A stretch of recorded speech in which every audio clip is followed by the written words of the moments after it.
तव्हां 17 ग्रेड जी नौकरी जे लाइ अप्लाई कयो? हाँ साईं, सलाम अलैकुम। साईं वालेकुम सलाम। सभ खां पहिरीं तव्हां साल थींदा कुझु? जी भले सवाल पुछो। इंसान उबासी छो ॾींदो आहे भला?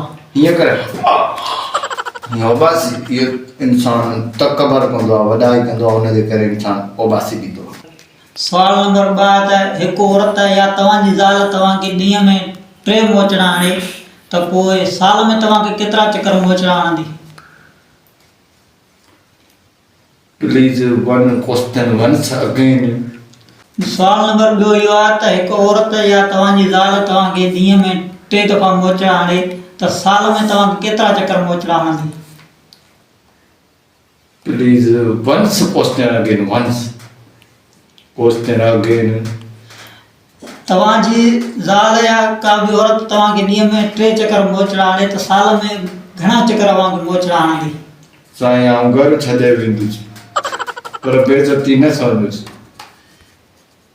साईं 3 नंबर तव्हांखां सवाल आहे त KPK जो फुल फॉर्म छा आहे? KPK जो फुल फॉर्म आहे खण पंहिंजे खान खे। What is the different 4GB and 2GB? 3GB and 5GB. The difference between the banana and mango? Orange and pineapple. मुंहिंजा सारा सही ना पास थी वेंदुसि।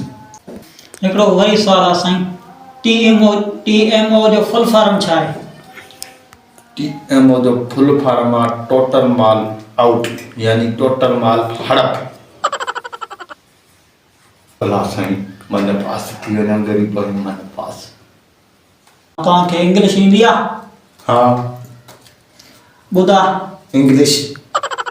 मुंहिंजो मतिलबु तव्हांखे ABC ईंदी आहे? हाँ ॿुधा, ABC। बस सादा सां पढ़िया ई एतिरो ॿुधाईंदासीं एतिरो। कांग्रेचुलेशन। Thank U. माशाअल्लाह, तव्हां तमामु सुठे तरीक़े सां फ़ैल थिया आहियो। अल्लाह।